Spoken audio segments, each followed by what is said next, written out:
तुम्हाला माझ्या कुठेही असं लिहिलेलं काही नसतं. बरं, आपसात शांत बसलात बघणारे तुम्ही सगळे. माझी तुम्हाला ऑन एअर आहे, बोला ना आता तुम्ही प्रश्न विचारायचा. ताई, केंद्रीय मंत्रिमंडळाचा विस्तार झाला, परंतु 24 तास तुम्ही ट्विट करून अभिनंदन केलं नाही, त्याच्यामुळे असं चर्चा सुरू झाली की तुम्ही नाराज आहात का? काय भूमिका आहे तुमची? मी आत्ता तुम्ही सर्व आहात तिथे, सर्व माध्यम राज्यातले, त्यांच्या सर्वांच्या समोर अभिनंदन करते. केंद्रामध्ये जे नवीन मंत्रिमंडळ झालेलं आहे त्या नवीन मंत्रिमंडळाचं देशातून आलेल्या सर्व वेगवेगळ्या नेत्यांनी, वेगवेगळ्या कानाकोपऱ्यातून आलेल्या नेतृत्वांचं मी मनापासून अभिनंदन करते. राज्यात जे लोक मंत्री झाले त्यांचंही मनापासून अभिनंदन करते. केंद्रात राज्यामधील ज्या लोकांची वर्णी लागली त्यांनाही मनापासून शुभेच्छा देते. या कालच्या सगळ्या विषयामध्ये दुपारी 3 वाजेपर्यंत नावं संभाव्य संभाव्य संभाव्य असं जवळपास येत होतं, कदाचित 4 वाजेपर्यंत. त्यामुळे कोणाचं अभिनंदन आधी करणं काही प्रशस्त नव्हतं. आणि आपल्या सर्वांना माहिती आहे की महाराष्ट्रामधून कोणतीही जागा लढावीची सुरू झाली की त्याच्यात पंकजा मुंडे किंवा प्रीतम मुंडेच्या नावाची चर्चा असते. ती चर्चा कधी आम्ही परिवार म्हणून घडवून आणत नाही किंवा त्या संभाव्य उमेदवार म्हणून घडवून आणत नाही, ती होत असते. आणि अशावेळी प्रीतमताईंच्याही नावाची चर्चा असल्यामुळे अशी एक चुकीची बातमी गेली की प्रीतमताई दिल्लीत दाखल. आणि काही कार्यकर्त्यांनी, मी दाखवते माझ्या मोबाईलमध्ये, तिकिटाचे स्क्रीनशॉट मला पाठवले की ताई आम्ही तिकीट काढलं आहे दिल्लीचं. आणि मला हजारो मेसेजेस येत होते. त्यामुळे त्यांना कन्फ्युजन होऊ नये म्हणून मी सांगितलं की आम्ही मुंबईतच आहोत. त्याच्यावरनं असा कयास काढला गेला की मी नाराज आहे. तर नाराज असण्याचं काही कारण नाही. सगळ्यांना मुंडे साहेबांचा वारसा आम्हाला आहे आणि मुंडे साहेबांचे संस्कार आहेत. जर प्रत्येक कोणाला संधी मिळाली तर त्याच्याविषयी मोठ्या मनाने आम्हाला आनंद वाटणं हे आमचं कर्तव्य आहे आणि आम्हाला त्याच्याविषयी आनंद आहे. आणि त्यामुळे हे चुकीच्या अशा पद्धतीने मेसेज जाण्याचं काही कारण नाही. मी सगळ्यांना मनापासून शुभेच्छा देतो. त्याच्यातनं बातम्या अशा आल्या, म्हणजे तुम्ही ट्विट करायला 24 तास ट्विट केलं नाही, त्याच्यामुळे बातम्या अशा झाल्या की भाजपमध्ये पंकजा मुंडे यांना डावललं जातं का, अशा प्रकारची एक चर्चा सुरू झाली. त्याच्याबद्दल तुमचं मत काय? आता ह्या सगळ्या चर्चा बद्दल काही फार मत व्यक्त करायची आज मला आवश्यकता वाटत नाही. मी ट्विट केलं नाही तर मी ट्विट केलं नाही, आता मी शुभेच्छा देते. आणि ट्विट केलं नाही असं बातमी आली म्हणून मी ट्विट केलं असतं तर अच्छा आता पंकजा त्यांनी ट्विट केलं असं झालं असतं. त्यामुळे मी त्याला फारसं महत्त्व दिलं नाही. मी सगळ्यांशी बोलले, भारती पवारांशी मी बोलले, मी कपिल पाटलांशी बोलले. या सर्वांना आदल्या दिवशी निरोप आले होते. त्यामुळे ते लोक ऑलरेडी दिल्लीत दाखल झाले होते आणि प्रीतमताई मुंबईत होत्या. त्यामुळे काही तर महान लोकांनी असं सांगितलं की पंकजा मुंडेंनी ट्विट केलं त्यानंतर प्रीतम मुंडेंचं मंत्रिपद गेलं. तर हे सगळं हास्यास्पद आहे. प्रीतमताई रात्री 12:30 वाजता डॉक्टर कराडांचा मला फोन आला की मला मुख्यालयातून भाजपच्या फोन आला होता आणि मी दिल्लीत दाखल झालेलो आहे. त्यामुळे या गोष्टीमध्ये हे काही लोक, माझे जे संबंध आहेत जे मुंडे साहेबांनी निर्माण केलेले आहेत पक्षामध्ये, माझं लोकांशी नातं आहे, माझे संबंध नाही. आणि संबंध आणि नात्यामध्ये फरक असतो. नातं कधीच तुटत नाही, संबंध कधी कटू होतात, कधी गोड होतात. तर माझं लोकांशी नातं आहे आणि त्या नात्याच्या अनुषंगाने लोक वेळोवेळी रिॲक्ट होत असतात. ते लोकांचं प्रेम आहे, लोकांच्या अपेक्षा आहेत.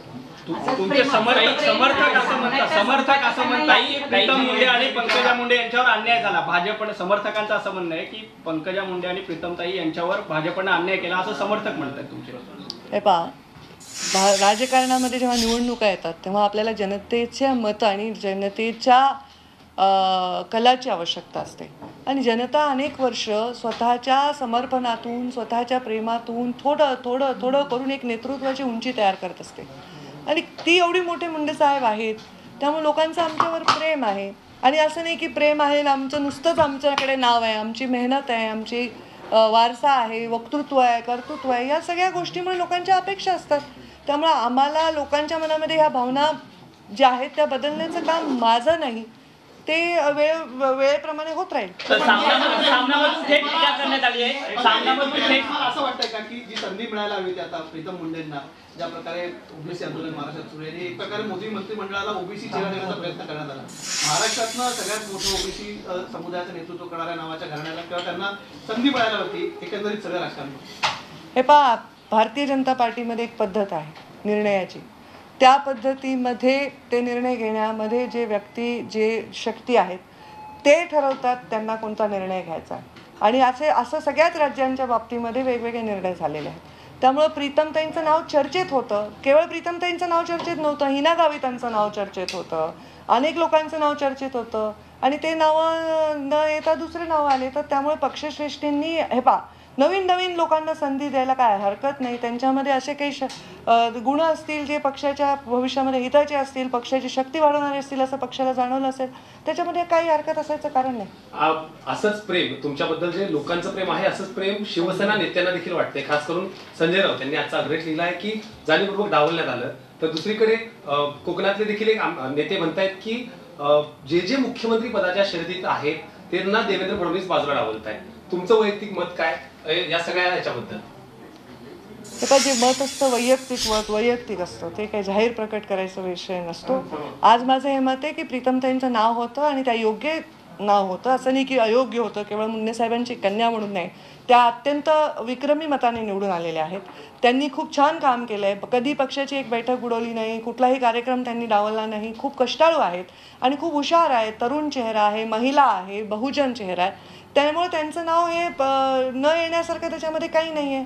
पण कदाचित पक्षाने एखादा निर्णय घेतला, केवळ प्रीतमताईंचंच नाव नाही आलं असं नाही, अनेक लोकांची नावं च्या ऐवजी दुसरे नाव आले. त्यामुळे चर्चा ही त्या नावाच्या वलयामुळे होत आहे आणि त्यामुळे मला वाटतं त्याला विराम द्यावा. मला पटलाय का पक्षाचा निर्णय?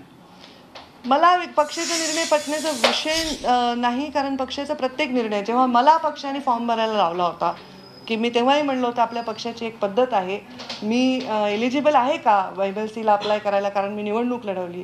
तेव्हा मला पक्षाने फॉर्म भरायला लावला होता आणि पक्षाने नंतर निरोप दिला की नाही आम्ही रमेश अप्पा कराडांना गेलतो. तर तोही निर्णय मला पटलाच होता, हाही निर्णय पटलाच आहे.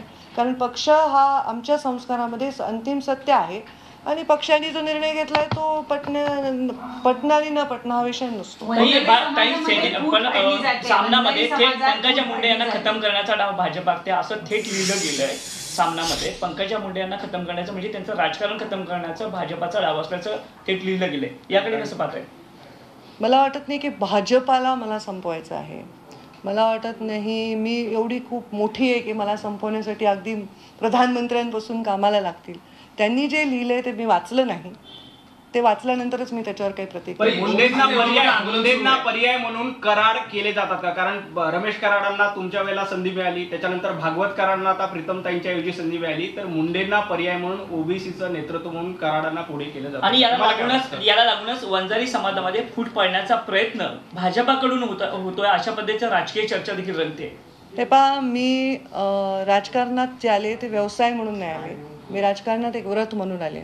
माझ्या मुंडे साहेबांचा माझ्या पित्याचा अचानक मृत्यू झाला आणि त्या मृत्यूनंतर बिखरलेला सगळा हा समाज जो अत्यंत संतप्त होता, त्यांच्या मनामध्ये अत्यंत प्रश्नांचं काहूर होतं. त्यांना एका ठिकाणी आणणं हे माझ्यासाठी फार मोठं चॅलेंज होतं आणि मुंडे साहेबांनी आयुष्यातले 50-40 वर्ष खपवून एक ठिकाणी सगळं व्यवस्थित घडी बसवलेली होती.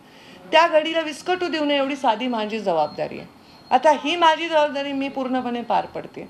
माझ्या समाज म्हणजे मी फक्त वंजारी समाजाची आहे हे मला मान्य नाही, कारण जाती रचना मला मान्य. वंजारी समाजात माझा जन्म आहे, वंजारी समाजाचा आयुष्यभर मी ते जन्माचा अभिमानाने बाळगणारा व्यक्ती आहे. पण वंजारी समाजाबरोबर मी या राज्याची एक महिला नेता आहे, राज्याची एक सगळ्या म्हणजे मला वाटतं की महाराष्ट्रामध्ये सगळ्याधिक जास्त सभा सर्व समाजाच्या उमेदवारांच्या मी घेते. ते एक चांगली वक्ता आहे का? मला फक्त समाज म्हणून बघणं हे पण मला वाटतं चुकीचं आहे. मी आता वंजारी समाजामधला व्यक्ती कोणी मोठा होत असेल तर मी त्याच्या पाठीशी आहे आणि राहणार आहे. फक्त मुंडे साहेबांनी ज्या पद्धतीने या गोष्टी हाताळल्या त्याच पद्धतीने हाताळावं. कोणा गरिबाला वाटू नये की आमच्या साहेबांसारखं हे नाही, एवढी काळजी सगळ्यांनी घेतली पाहिजे. त्यांना जी संधी मिळाली आहे ती संधी त्यांचं नेतृत्व मोठं करण्यासाठी किंवा पक्षाने त्यांच्यावर विश्वास टाकला आहे. बघू आता त्याच्यामध्ये आणखी किती ताकद वाढवते. माझी अपेक्षा आहे की जर जास्त लोकांना म्हणजे पंकजा मुंडे आणि प्रीतम मुंडे म्हणजेच वंजारी समाज नाही आहे, इतर लोकही वंजारी समाज आहे, तर त्यांच्यामुळे आणखी ताकद वाढण्याची आपल्याला चित्र दिसलं पाहिजे. आपण त्याचा अभ्यास करू काय होईल पुढे भविष्यामध्ये आणि त्याचा ताकद वाढेल अशी शुभेच्छा देते मी. ज्यांना संधी दिली गेली मंत्रिमंडळात विशेष करून महाराष्ट्रातनं, त्याच्यापैकी जवळजवळ 4 पैकी 3 लोक तर पक्षाच्या बाहेर आलेले आहेत. पक्षाच्या निष्ठावंतांना डावलून बाहेर येणाऱ्यांना संधी दिली गेली. तुम्ही ज्येष्ठ नेता पक्षाचे, मी ज्येष्ठ नाही आहे, मी लहान आहे, तरुण आहे अजून. पण आता कसं असतं, पक्ष वाढवण्यासाठी पक्षातले जे मुख्य नेते असतात ते खूप चांगले निर्णय घेत असतात की हा पक्ष खूप ताकदवर व्हावा. म्हणून मला वाटतं की इव्हन आता ज्या विधान परिषदा दिल्या त्याच्यामध्ये पण काही नवीन लोकांना संधी दिली, नवीन नेतृत्वांना संधी दिली. म्हणजे जेव्हा आम्ही महायुती केली तेव्हा राजू शेट्टी, महादेव जानकर हे सगळे जण आमच्याबरोबर जोडले गेले होते. आता नवीन नवीन चेहरे आले आणि नवीन नवीन विधान परिषदा, राज्यसभा आल्या. त्यांनी पक्षाची अफाट ताकद वाढणार आहे असं पक्षाच्या श्रेष्ठींना, नेत्यांना वाटत असेल तर मला त्याच्यावर विश्वास त्याच्यावर दाखवला पाहिजे आणि मला शुभेच्छाही दिल्या पाहिजे की ताकद पक्षाची वाढली तर हा निर्णय योग्य ठरेल. आणखी एक प्रश्न या निमित्ताने उपस्थित होतो. जे टीम देवेंद्रमध्ये आहेत तेच टीम नरेंद्र यांच्यामध्ये गेलेत असा एक सोशल मीडियामध्ये मेसेज व्हायरल होतो. तुम्हाला काय वाटतं की खरंच असं काही झालंय का मंत्रिमंडळ विस्ताराबद्दल? मला माहित नाही टीम देवेंद्रमध्ये कोण कोण आहेत आणि टीम नरेंद्रमध्ये कोण कोण आहेत. भारतीय जनता पार्टीला हे मान्य नाही ना, टीम देवेंद्र, टीम नरेंद्र. भारतीय जनता पार्टीला पक्ष प्रथम, नाही, राष्ट्र प्रथम, द्वितीय पक्ष आणि तृतीय मी, असं आमचं आहे. आमच्याकडे हे मान्यच नाही ना. मीपणा आमच्याकडे मान्य नाही आहे. आमच्या संस्कृतीला मी असं म्हणणं मान्य नाही. आपण आम्ही सर्व असं म्हणणं मान्य आहे. त्यामुळे मला वाटत नाही की तशी कुठली टीम असणं पक्षाला मान्य आहे. तुम्हाला असं वाटतं का तुम्हाला असं वाटतं का की भाजपमध्ये मी म्हणण्याची काही संस्कृती वाढली असं वाटतं? मी भारतीय जनता पार्टीच्या संस्कृतीला सन्मान करणारी एक सामान्य कार्यकर्ता आहे आज. कारण मी कोणती मंत्री नाही, मी कोणत्या पदावर नाही. त्यामुळे मी एक सामान्य कार्यकर्ता आहे आणि मी वेळोवेळी सांगितलं की भारतीय जनता पार्टीचा सन्मान करणारी मी सामान्य कार्यकर्ता आहे आणि पक्षनिष्ठा हे माझ्या बापांनी मला संस्कारात दिलेली आहे. अटल बिहारी वाजपेयी, लालकृष्ण अडवाणी तेव्हा देशाचं नेतृत्व करत होते आणि तेव्हा राज्यात मुंडे महाजन नेतृत्व करत होते. तेव्हा अगदी तळागाळातला एक एक व्यक्ती आणून पक्ष शून्यातून इतका मोठा करण्यामध्ये योगदान दिल्यामुळे आम्हाला पक्ष हा आमच्यासाठी एक नातं आहे, एक जणू एक प्रेमाचा संबंध आहे. त्यामुळे आपण ज्यांच्यावर प्रेम करतो त्यांच्यावर त्यांची संस्कृती काढणं हे माझ्या संस्कृतीत बसत नाही. ओबीसीवर सगळा हा गोंधळ सुरू आहे, पण नेतृत्व तुम्ही पुन्हा एकदा ओबीसीच्या सगळ्यांवर करताय. मागच्या काही दिवसांत मी नेतृत्व नाही, मी कार्यकर्ता आहे. पण चक्काजाम पासून तुम्ही प्रयत्न केले, फ्रंट फुटवर दिसताय. या सगळ्या पार्श्वभूमीवर सेना असेल किंवा इतर नेते कुठेतरी या सगळ्या नेतृत्वामध्ये फूट पाडण्याचा प्रयत्न असं म्हणता येईल. कारण सामनाचा अग्रलेख पाहिला, विनायक राऊतांनी त्याबद्दल स्टेटमेंट केलं की जाणीवपूर्वक मुख्यमंत्री पदाच्या रेसमधले सगळे नेते देवेंद्रजी संपवत आहेत. तर एकंदरीत बघताय का ह्या सगळ्या पुढच्या लढ्याला वेगवेगळं पाडण्याचा प्रयत्न? हे पण तुम्ही लोकशाहीचा चौथा स्तंभ आहात. जे आम्ही बघतो ते आम्हाला दिसतं, त्याच्या पलीकडचं तुम्हाला दिसतं. त्यामुळे तुमचे काय मत आहे त्याच्यावर मी पुढच्या महिन्याभर अभ्यास करते आणि मग बघते काय. एका बाजूला प्रीतम मुंडे रेकॉर्ड ब्रेक मतांनी निवडून आलेले आहेत. बीडमधनं पहिल्यांदा त्यांनी रेकॉर्ड केलं, त्याच्यानंतर दुसऱ्यांदाही त्यांनी रेकॉर्ड ब्रेक मतांनी खासदारकी पदाला निवडणूक दिली. त्या तुलनेमध्ये इतर जी नावं दिसत आहेत, भारती पवार आहेत, त्या लगेच राष्ट्रवादीमधनं इकडे आलेले आहेत. त्यानंतर भागवत कराड असतील, पहिल्यांदाच राज्यसभेचे खासदार आहेत आणि एका वर्षभरामध्ये त्यांना थेट केंद्रीय अर्थ राज्यमंत्रीपद मिळालं. तुम्हाला असं वाटत नाही का की प्रीतम मुंडे सलग 2 वेळेला विक्रमी लांब झाला? तर त्याच्याबद्दल तुम्हाला काय वाटतं? तुमचा पण प्रश्न घ्या, म्हणजे एकत्र. माझा प्रश्न असा आहे की संजय राऊतांचा दरम्यान तुम्हाला काही फोन वगैरे झाला का? सामनामध्ये इतक्या तुमच्या बाजूने लिहिल्यासारखं किंवा तुमच्याशी बोलून लिहिल्यासारखं सांगतायत थेट? नाही. आधी माझ्या प्रश्नाचं, ते इतके फ्री विचारांचे आहेत आणि त्यांचा एवढा मोठा अभ्यास आहे, त्यांना माझ्याशी बोलण्याची आवश्यकता नाही. त्यांनी जे लिहिलंय ते त्यांचं स्वतःचं मत आणि ते त्यांचे फार स्ट्रॉंग मत आहेत. त्यामुळे मी त्यांच्याशी बोलण्याची आवश्यकता नाही. प्रीतमताई लोकसभेला जे निवडून आल्या, मला वाटतं की मुंडे साहेब जेव्हा निवडून आले ना त्या निवडणुकीमध्ये मी एकटीच होते. आमचा एकही आमदार नव्हता जिल्ह्यामध्ये आणि माझ्या पायाला फोड आले होते आणि मी पट्ट्या बांधून प्रचार केला पक्षाचा. आणि प्रीतमताई निवडणुकीला ज्या उभ्या राहिल्या त्या बापाच्या मृत्यूनंतर राहिल्या, त्यामुळे रेकॉर्ड ब्रेक करणारच होत्या त्या. पण आता जी निवडणूक त्या जिंकल्या ती निवडणूक त्यांच्या मेरिटवर त्या जिंकल्या. तरी प्रीतमताई निवडणुकीच्या उमेदवार आहेत का नाही इथून चर्चा होती. म्हणजे प्रीतम मुंडे निवडणुकीच्या उमेदवार राहणार नाहीत. आम्ही हे जे कष्ट केलेत ना हे पक्षासाठीच केलेत. माझ्याकडे येणारी गर्दी ही पक्षासाठीच आहे. त्यामुळे हे म्हणणं की मी वेगळी आहे आणि पक्ष वेगळा आहे हे मी म्हणू शकत नाही. आणखी कोणी म्हणत असेल तर मला त्याच्याविषयी काय म्हणणं नाही.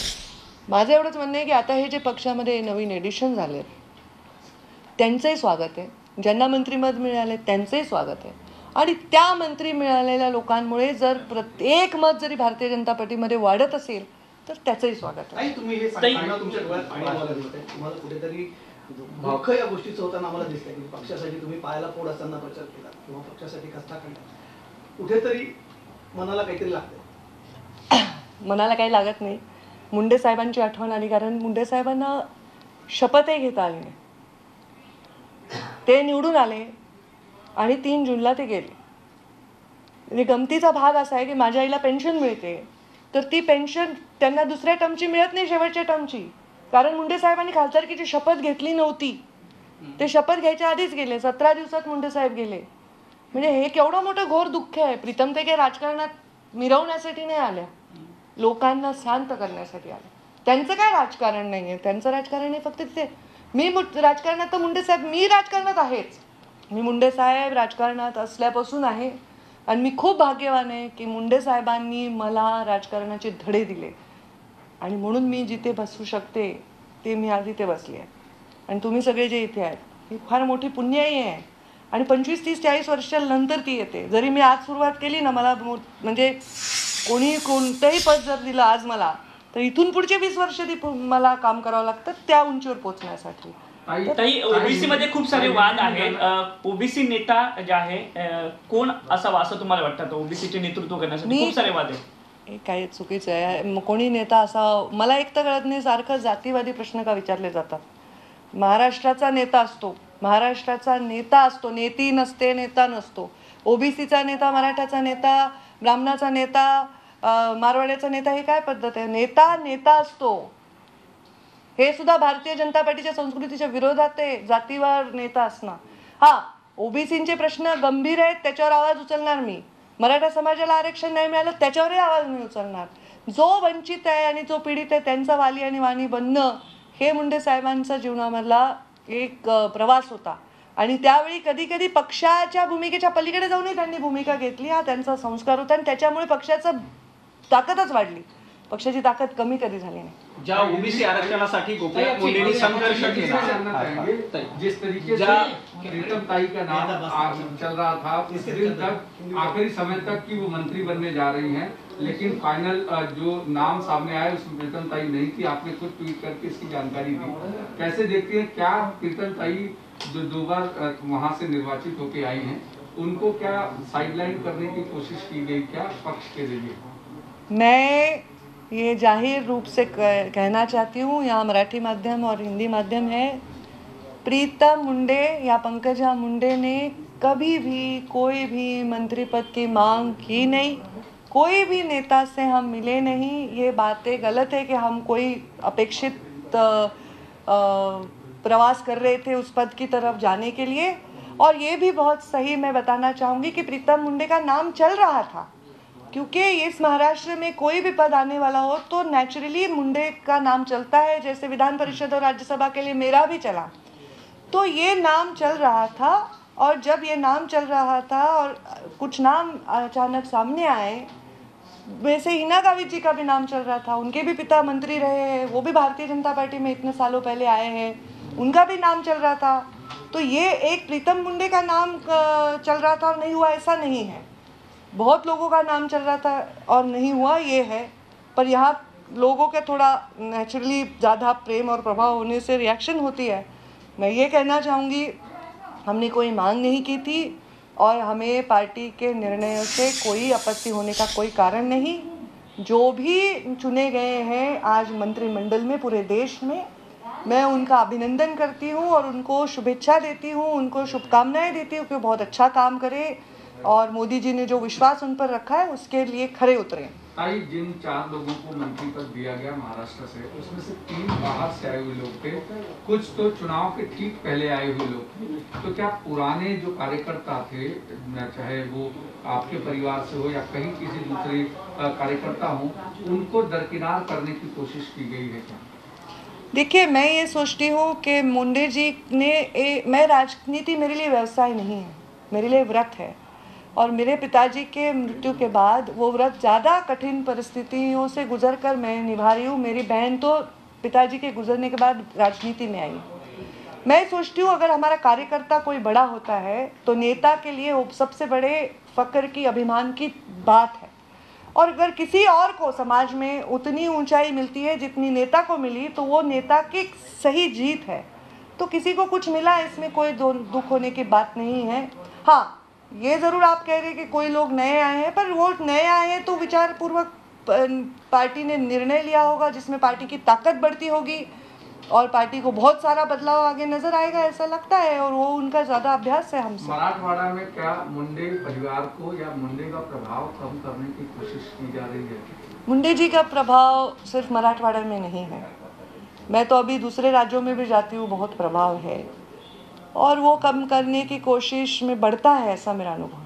तो कोई कम करने की प्रयास कर रहा है ऐसे मुझे नहीं लगता। जिस तरह से एक ओबीसी चेहरा देने की कोशिश की थी मंत्रिमंडल को, माना जा रहा था कि महाराष्ट्र में सबसे बड़ा ओबीसी नेतृत्व का नाम मुंडे साहब से जुड़ा हुआ है। ऐसे में उनके परिवार में किसी को मंत्री पद देना, हालांकि 2 टर्म